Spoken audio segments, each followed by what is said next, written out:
예수님께서 세례 요한이 죽었다라고 하는 소식을 들으시고 따로 빈들로 가셨습니다. 예수님의 놀라운 기적을 보았던 무리들이 따로 가시는 예수님을 찾아 빈들로 옵니다. 그렇게 따라온 무리들을 보니까 예수님의 눈에 참 불쌍히 보여진 것입니다. 그래서 그들 중에 있는 병자들을 고치기 시작하셨습니다. 그렇게 하시는 동안에 이제 해가 기울어지고 어둑어둑해지는 거죠.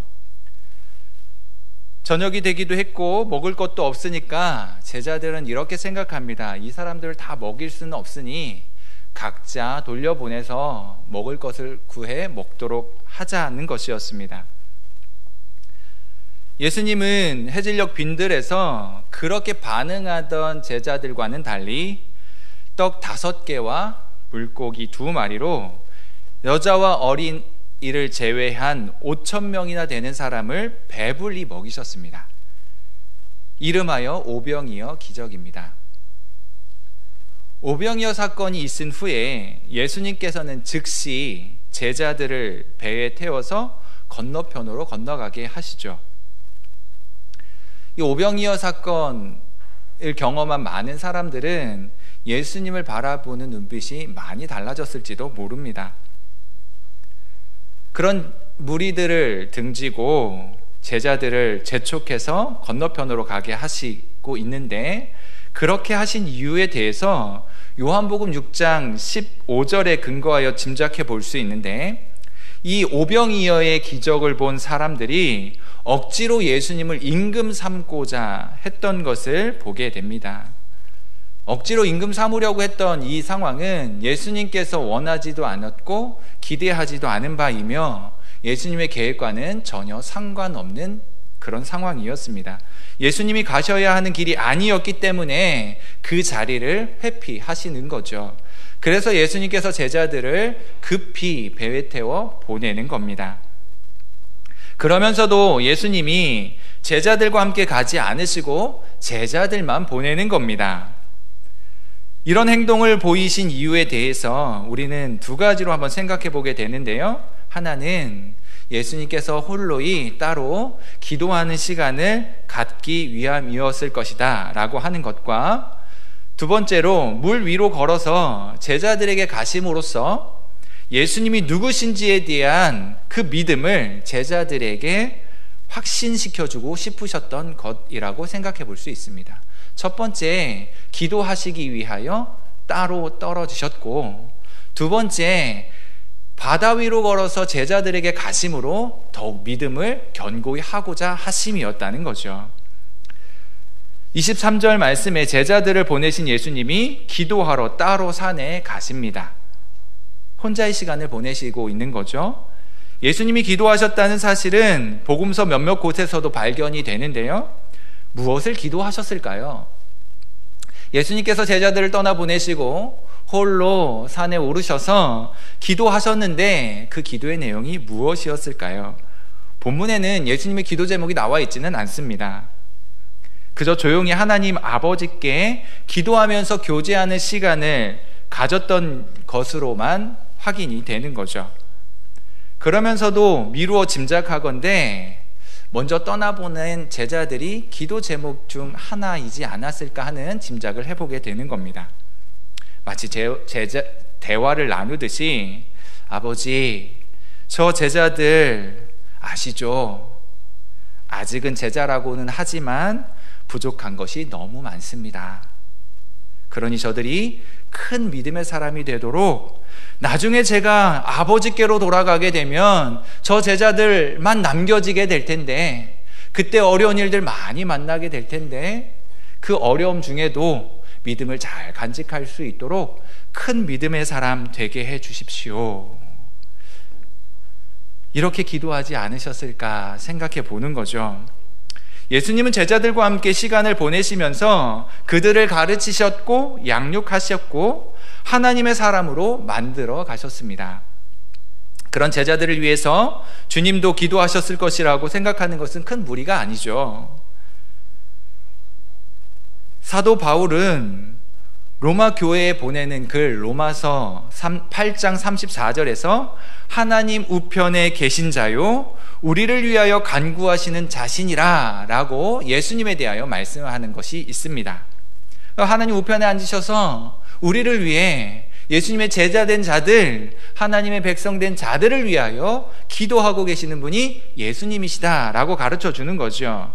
바로 오늘 이 시간에도 우리를 위하여 기도하고 계신 분이 예수님이신 줄로 믿습니다. 우리를 하나님이 자녀 삼으셨고 예수님의 제자로 부르셔서 이 땅에서 하나님의 일들을 감당하게 하시려고 잘 다듬어 가시는 것이죠.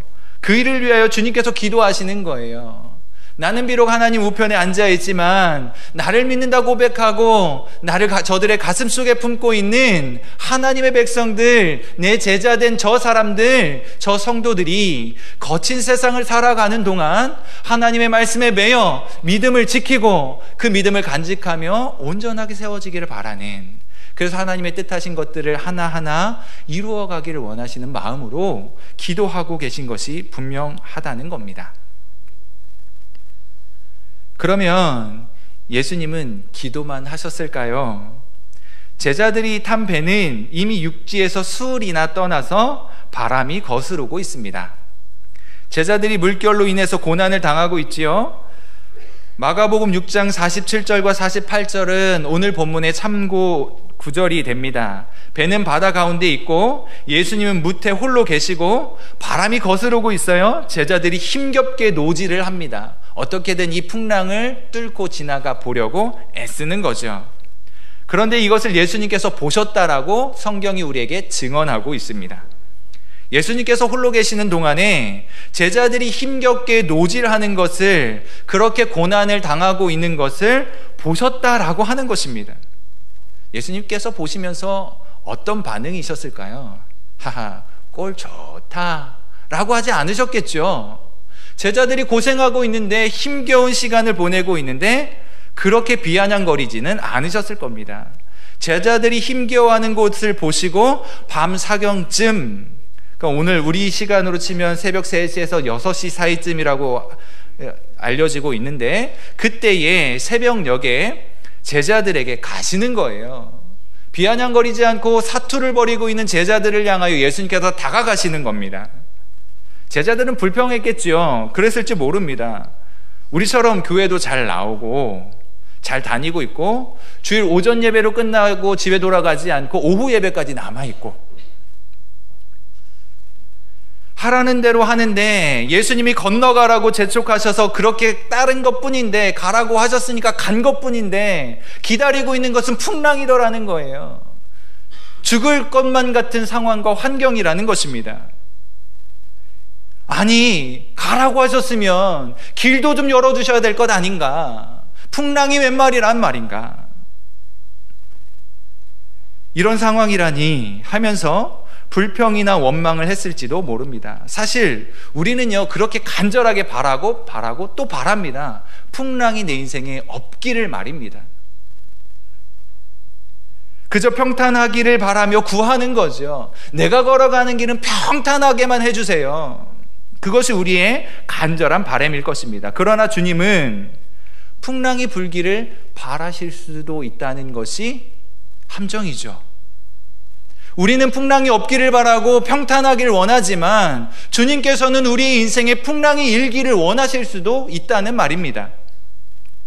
풍랑이 일고 있으니까 그걸로 고생하는 것은 제자들이 분명하지만 예수님께서는 명분이 생겼어요. 제자들에게 다가가시는 것입니다. 제자들에게 찾아가시는 것입니다. 우리 주님은 이렇게 찾아가시는 주님이시라는 거죠. 사실 생각해 보십시오. 하나님이 말씀하시죠. 사람의 걸음은 여호와께로 말미암는다고 말입니다. 사람이 어찌 자기의 길을 알 수 있겠느냐라고 잠언에서 우리에게 증언해 주고 있습니다. 우리가 가는 이 인생길이 모두 하나님께서 계획하신 길인데, 특별히 믿음이 없다면 억울한 생각이라도 덜 하겠지만, 믿음 없이 살아가니까 어려움도 당할 수 있다라고 생각할지 모르지만, 우리는 믿음이 있는 사람 아닙니까? 하나님을 의지하는 사람이고 하나님을 믿는 사람들 아닙니까? 그러면 하나님께서 모든 인생의 길을 인도해 가시고 이끌어 가신다고 한다면 어찌하여 우리 인생 앞에 풍랑이 있고 굴곡이 있고 힘겨운 일들이 있느냐라고 하는 거예요. 그러니 억울한 생각이 안 들겠습니까? 아니, 믿음을 주셔서 믿음대로 살라고 하셔서 살아간 것 뿐인데, 나가라고 하니까 나아간 것 뿐인데, 건너가라고 하니까 건너간 것 뿐인데, 이렇게 고난의 길이고 위기가 찾아온다니 말입니다.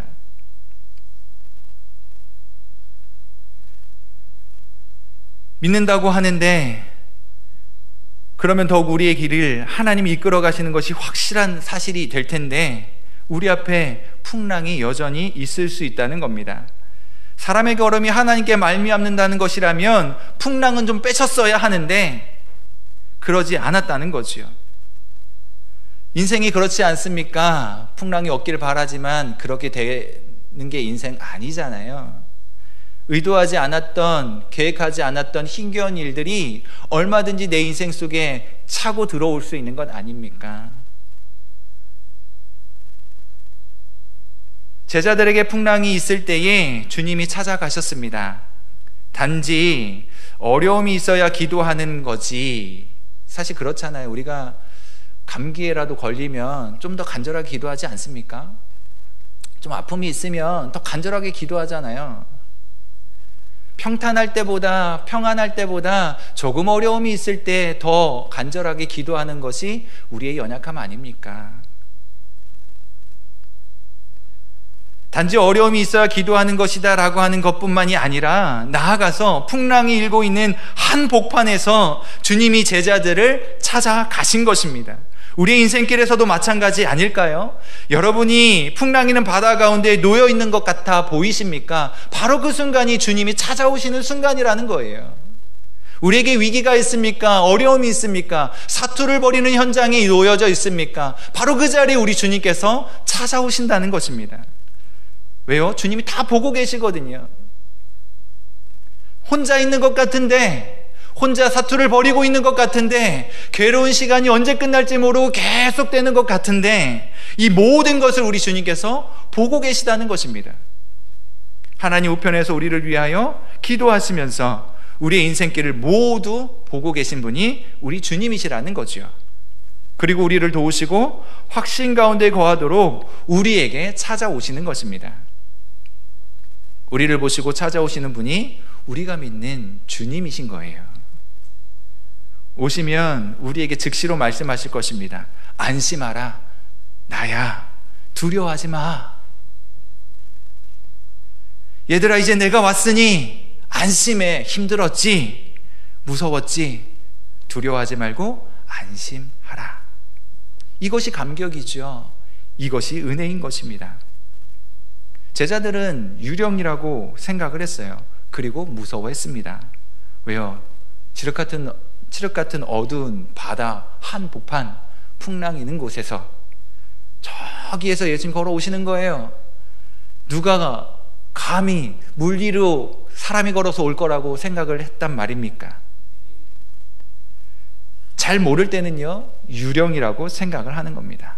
모를 때에는 주님이 오셨는데 정확히 파악하지 못하는 거예요. 모르니까요. 한 번도 경험한 적이 없으니까요. 뭔가 일이 일어나고 있는데, 이상한 현상이 눈앞에 벌어지고 있는데 뭔지 알 수가 없는 거예요. 주님 오셨는데도 그저 유령이라고 생각하고 끝나버릴 수 있는 겁니다. 그때 당시에는 예수님이 직접 찾아오셨어요. 오늘은 어떻게 예수님께서 우리에게 오실까요? 그 당시 아직 승천하시기 전이니까 제자들과 지근거리에 계셨고, 제자들 다 지켜보시면서 친히 찾아가 주셨습니다. 지금은 우리 주님께서 보좌 우편에 계시니까 육신을 가지고 친히 찾아오시기가 어렵잖아요. 주님이 오신다면 그것은 마지막 날이 될 것입니다. 그러면 오늘 우리에게는 예수님께서 어떤 방식으로 오시게 될까요? 친히 찾아오셔서 내 손도 좀 만져주시고, 예수님의 따뜻한 손길도 느껴보고, 그 따뜻한 품에 안겨도 보고, 그러면 참 좋겠지만, 오늘날 우리가 살아가는 이 시대에 예수님이 오시는 방식은 조금 다릅니다. 그래서 진리로 오시는 것이고 영으로 오시는 것입니다. 오늘 하나님의 말씀을 듣다가 이것이 경험되어야 하는 거예요. 말씀으로 오시고 진리로 오셔서 영으로 오셔서 우리의 마음을 품으시고 안으시는 그 하나님, 36.5도 혹은 37도의 체온을 느끼는 것이 아니라 하나님께서 우리를 품으셔서 우리의 영혼이 따뜻해지는 그 경험, 하나님께서 우리를 안아주시는 그 경험, 그것이 오늘 예배 중에 경험될 수 있기를 바라는 것입니다. 우리 속에 무슨 일이 일어나는데 이상하다, 뭔가 좀 이상한 일이 일어나고 있는데, 그러지 말고 주님이 진리의 말씀으로 영으로 오심을 경험하여서 그 주님을 만나고 그 주님을 꼭 붙잡게 되는 은혜가 있기를 바라는 것입니다. 주님이시라는 말씀을 듣고 베드로가 먼저 반응을 나타내죠. 정말 주님이시라면 내가 저곳, 주님이 있는 곳으로 가겠다라고 하는 겁니다. 내 일생 소원은 늘 찬송하면서 주께 더 나가기 원합니다. 이것이 주님을 알고 은혜를 받은 성도가 부르는 고백이잖아요. 주님께로 더 가까이 가기 원합니다. 이 찬송이 감동적인 이유가 무엇인지 아십니까? 그것은 바로 앞부분이 있기 때문에 그래요. 내 주를 가까이 하게 함은 십자가 짐 같은 고생이나, 주님께로 가까이 가는 것이 십자가를 지는 것 같은 고생이라는 거예요. 그런데도 후반부에는 내가 주님께로 가겠다라고 고백하는 겁니다. 십자가를 지는 것과 같은 고생이라는 거죠. 십자가를 지는 것이 즐겁다고 말하는 사람들은 참 신기한 사람들입니다. 그런데 신앙의 맛을 아는 사람들은 그것이 분명 고통인 줄 알지만 그것을 승화하여 즐거움이다라고 말하고 감사로 고백하게 되는 거예요.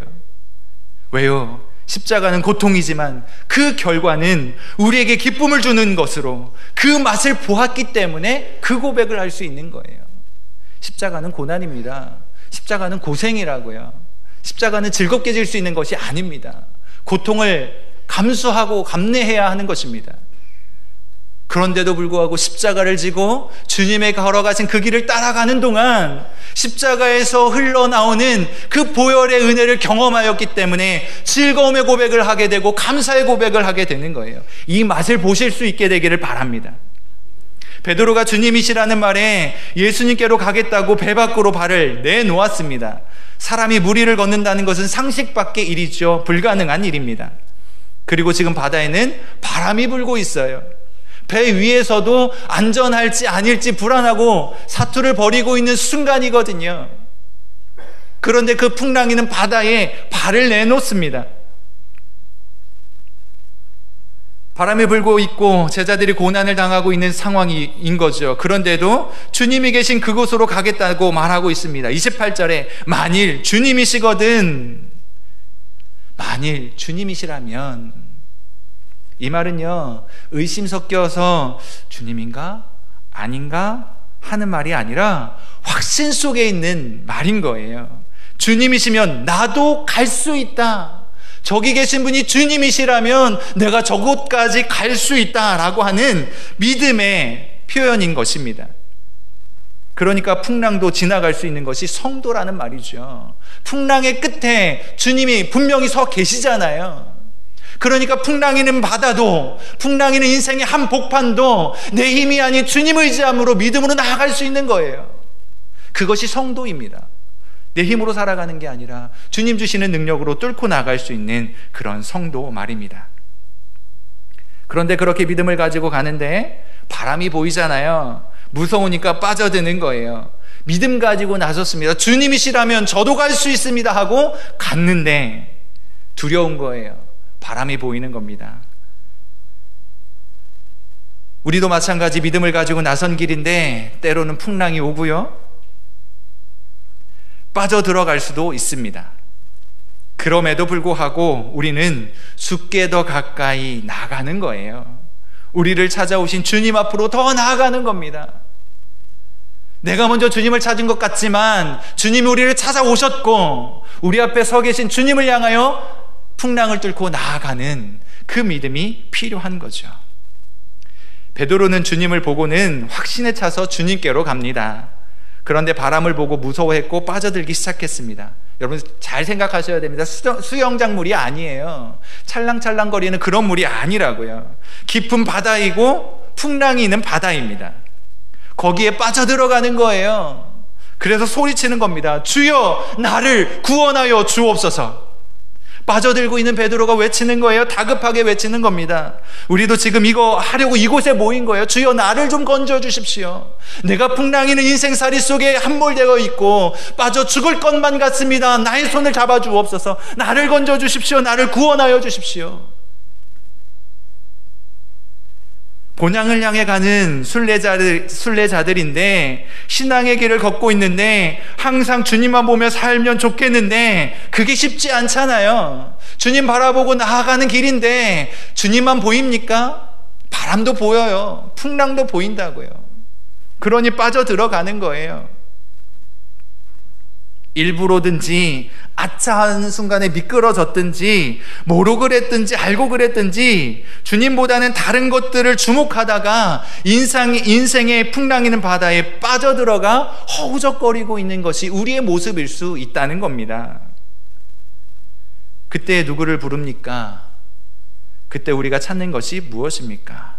성도는 주님을 찾는 것입니다. 주여 나를 구원하여 주옵소서. 그러면 31절의 말씀처럼 우리 예수님께서 손을 내밀어서 붙잡아 주시는 거예요. 붙잡으시는데 지금 상황은 예수님께도 급박한 거예요. 이 골든타임 놓치면 베드로 죽을 수 있거든요. 예수님도 급박한 겁니다. 즉시로 손을 내밀어 잡아주시는 거죠. 다급하게 소리치고 있는 이 불쌍한 제자를 붙잡으시고 일으켜 주신다는 말이죠. 건져 주신다는 거예요. 그렇게 건져 주시는 겁니다. 안전하게 배에 오르도록 그렇게 인도해 가시는 거예요. 이것이 기적인 거죠. 주님이 말씀하십니다. 믿음이 적은 자여 왜 의심하였느냐?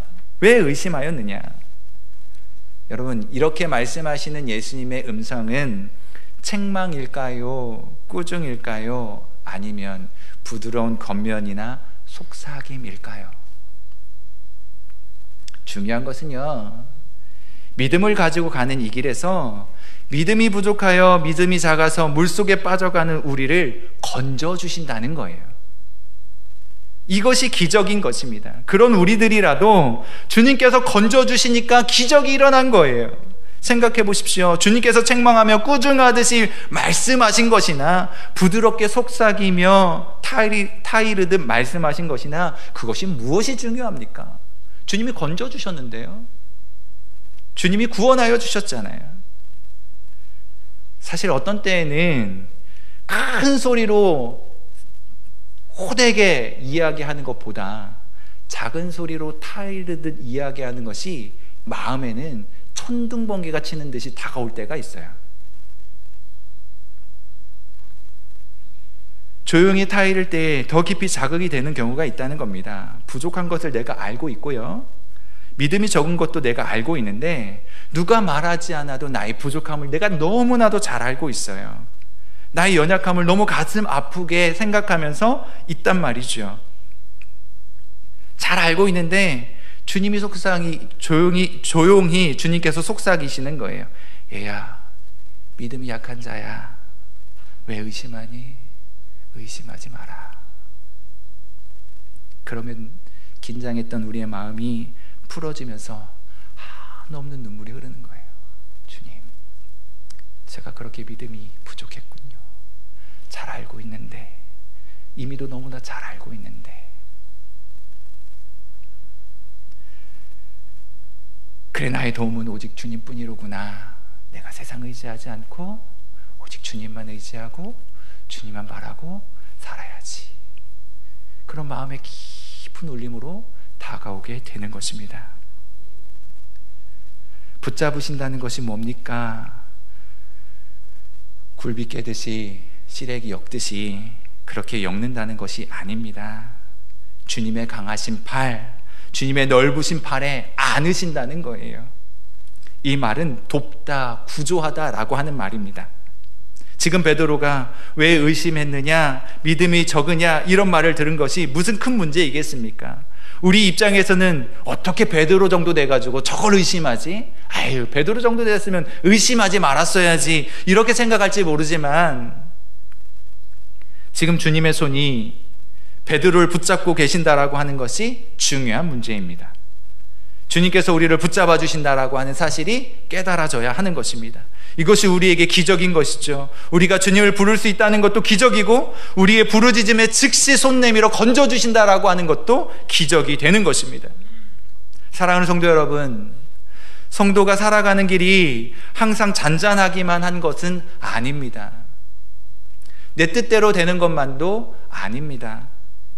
우리가 믿음을 가지고 살아가지만 때로는 풍랑이 있는 그런 바다와 같은 시간을 지나가야 할 때도 있습니다. 우리 앞에 그런 위기들이 찾아올 때가 많이 있습니다. 그때에 이게 뭐지? 도대체 이게 뭐야? 난 잘 살아보려고 했는데, 난 믿음 가지고 어떻게든 몸부림치며 살아왔는데 이게 도대체 뭐람? 하나님이 살아계시긴 한 거야? 주님이 나와 함께 계신다며 이게 도대체 뭐야? 그러면서 원망이나 불평하는 것이 아니라 더욱 굳센 믿음을 가지고 기적을 경험하는 사람들이 되시기를 바랍니다. 두 가지를 생각해 보게 돼요. 내가 무슨 잘못한 것이 있는가를 먼저 생각해 보게 되고요, 더욱 큰 믿음을 가지고 끝까지 주님을 바라보아야겠다라고 하는 결심도 일어나게 됩니다. 그렇잖아요. 아픔이 생기고 어려운 일들이 일어나면 내가 혹시 뭐 잘못했나? 내가 뭐 실수했나? 내가 어디서 미끄러졌지? 어디서 걸렸나? 하는 생각을 먼저 할 수 있고요, 그리고는 끝까지 주님을 바라보아야지, 주님 잡은 손 놓지 말아야지 하는 생각으로 주님을 바라보게 됩니다. 성도가 살면서 풍랑이 없이만 사는 것이 아니라 우리 앞에 풍랑이 있어도 힘을 내고 살아가야 합니다. 우리 앞에 풍랑이 있어도 힘이 나는 이유가 있습니다. 첫 번째, 우리 주님께서 우리를 위해 기도해 주시니까 힘이 나는 거예요. 두 번째, 주님이 우리에게 찾아오신다고 말씀하여 주고 계시니까 힘이 나는 거예요. 세 번째, 주님이 우리를 건져주시니까, 주님이 우리를 구원하여 주시니까 힘이 나는 겁니다. 우리는 예수 그리스도 안에서 평화와 안식을 누릴 수 있게 되는 거예요. 사랑하는 성도 여러분, 힘을 내시기를 바랍니다. 주님이 우리를 위하여 기도하신다는 사실, 우리에게 찾아와 주신다는 사실, 우리를 건져주신다라고 하는 사실을 가슴 깊이 새길 수 있기를 바라는 것입니다. 그리고 보십시오. 34절은 저희가 건너갔다라고 기록합니다. 결국 주님 손에 이끌려 건너가게 되는 거예요. 이것이 성도입니다. 풍랑으로 끝날 것 같았죠? 그런데 건너가요. 위기로 인생이 마무리될 것 같았죠? 곤고함으로 끝날 것 같았죠? 풍랑에서 마무리될 줄 알았죠? 그런데 저희가 건너갔다라고 이야기해요. 주님께서 함께하여 주심으로, 찾아와 주심으로 주님 손에 이끌려 건너가게 되는 거예요. 풍랑도 두려워하지 않을 수 있는 이유가 찾아오신 주님 손 붙들고 건너갈 때, 우리에게 찾아온 인생의 위기도 주님 손 붙들고 건너갈 때에, 어려운 일들을 만났을 때에도 주님 손 붙들고 뚫고 나아갈 수 있는 힘이 우리에게 주어지는 것입니다. 그런 성도로 살아가실 수 있기를 바랍니다. 이런 은혜의 경험 속에서 살아가시는 우리 모든 성도님들 되실 수 있기를 간절히 바랍니다.